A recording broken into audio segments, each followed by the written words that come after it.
So you're thinking about moving to Seattle and you want to know the cost of living, housing costs, utility costs, food prices, and more. That's what we're going to cover in today's video, and we're going to get after it right now.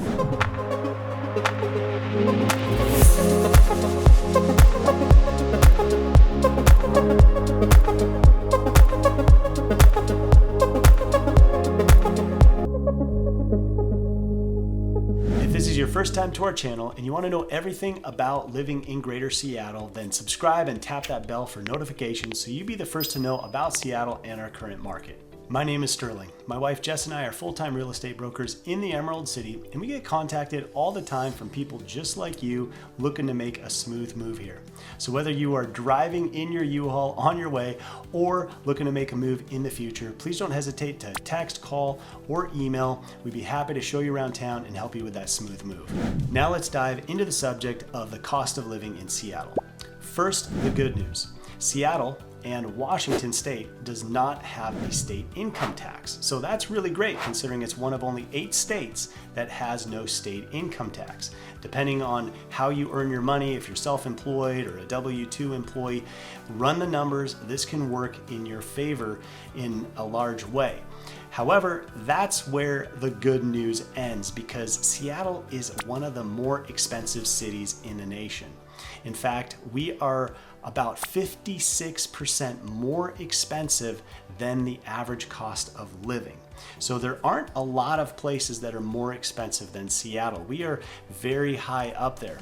And Jess and I, as we help people move, and sometimes they're moving out of state, we'll ask them, what's your reasoning? Why are you leaving?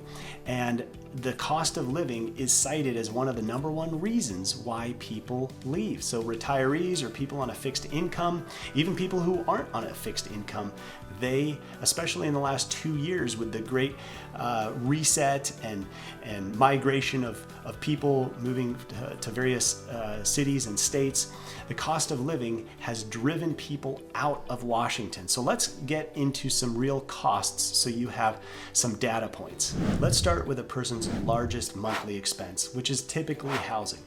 If you're renting an apartment in Seattle, at the time of this recording, it's $2,300 a month on average. And if you're purchasing a home, the median sales price is hovering right around $800,000. Now, if you're going just east of Seattle in Bellevue, it's even more expensive. It's $1.3 million for the median sales price.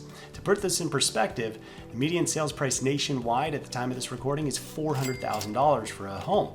So in Seattle, it's double, and in Bellevue, it's more than triple. So Seattle and Greater Seattle is very expensive when it comes to housing. Because property values are so high, so are property taxes.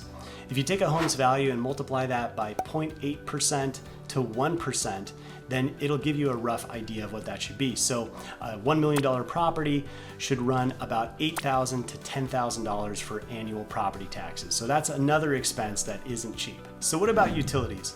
Well, utilities are gonna run a wide range of figures depending on the size of the home, the age of the home, the number of people in the household, and just a lot of factors. So I thought it'd be easiest to just share our monthly expenses with you. Starting off with our gas bill, that runs us about $100 a month. And what's important to note is our gas bill covers our heat source, also our tankless water heater, our cooking, and our gas fireplace. So we get quite a bit of energy use from our gas.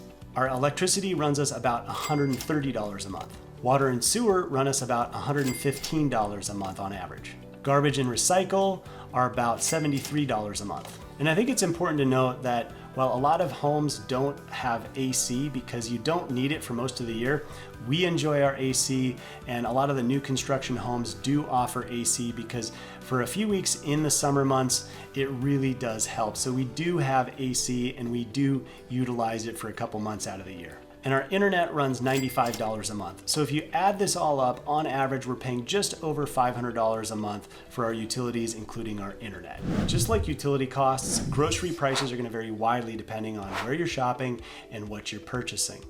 On the higher end of things, you can shop at Whole Foods, PCC, and Metropolitan Market. For the more affordable options, you want to be at Winco, Costco, or Walmart. So our monthly grocery bill on average for our family of four is $1,350. And we're usually shopping at Costco for the bigger bulk items, and then at our local QFC, which is kind of a mid-range grocery store. And it's really convenient because it's close to where we live. But I will say this, Seattle's expensive, but we've had even more challenges because of the inflation. So 2021, 22, and now in 2023, things are just so much more expensive, including groceries, because of the inflation. Now, on the subject of groceries, I want to take you to our local grocery store, our QFC nearby, because I want to point out three very important things, talking about sales tax, alcohol tax, and the sugar tax. Remember when I said that living in Seattle, you don't pay any state income tax? Well, we make up for that lost revenue through a very high sales tax. And generally speaking, living in Seattle, you're going to be paying 10.25% sales tax on any service or product. Now, here in the grocery store, we're in QFC, a grocery store that's close to where we live, we shop here often, you don't pay sales tax on the food products here, but I'm here in the laundry detergent aisle. You're gonna be paying 10.25% on any product here because it's a non-food product. You also pay sales tax on any restaurant food, any prepared food. So if I go to the deli and they make me a sandwich, gotta pay 10.25% sales tax on that. If you buy a new car, furniture, clothes, you're gonna be paying that roughly 10% sales tax on anything. So that's really important to factor in when living in Seattle. Now let's head over to the drink aisle because there's a sugar tax, a sugary drink tax. Let's head over there now. So here in the soft drink aisle, we have a whole aisle of sugary drinks, and Seattle imposed a sugary drink tax of 1.75 cents per fluid ounce on any sugary drink. So when you're buying this Dr. Pepper here, it says $2.99 if you buy one Dr. Pepper 2-liter bottle. Well, you're going to be paying about $1.17 in taxes just for that sugary drink tax because it's roughly 67 ounces and each ounce taxed at 1.75 cents per fluid ounce, so almost 2 cents per fluid ounce. That adds up a whole $1.17 on this Dr. Pepper just in taxes. Now, if you think this sugary drink tax is expensive, wait till you hear about the hard alcohol tax. Hard alcohol is taxed at 20.5%.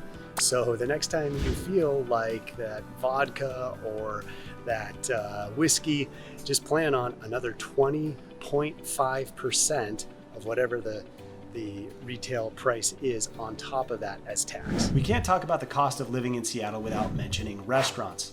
An average price lunch will run you between $30 and $60. This doesn't include some fancy drinks. This is just mid-tier. And then for dinner, it's going to run you about double. So $70 to $110. Again, this is not fine dining. However, we do have some great restaurants here, and if you are a fan of seafood especially, you will find it here. We have some of the best seafood in the United States. When you're fueling up, you're gonna see expensive gas prices as well because we have an expensive gas tax. Our gas tax is 49.4 cents per gallon. So we're not the most expensive gas prices in the nation. We're gonna leave that to Pennsylvania and California, but we are very high, much higher than the national average. At the time of this recording, the average gas price is $4.84. And of course, this is much higher than the national average. When it comes to childcare, the average cost per child in Seattle is $1,600 per month. And this lines up well with what we are paying. We're currently paying $3,300 a month for 2 children. We have a 3-year-old and a 5-year-old that go to Montessori. And so this is yet another expense. Now, when it comes to health insurance, hopefully your employer covers that cost. But if not, an average middle-aged adult is going to pay around $460 a month. And Seattle has some of the best hospitals in the nation. We have UW Medical Research, and it's just a great place to get very good healthcare. So with such a high cost of living in Seattle, how the heck can people afford to live here? Well, for one, we have the nation's highest minimum wage. It's nearly $19 an hour. So that person who just started working at McDonald's today is making $18.69.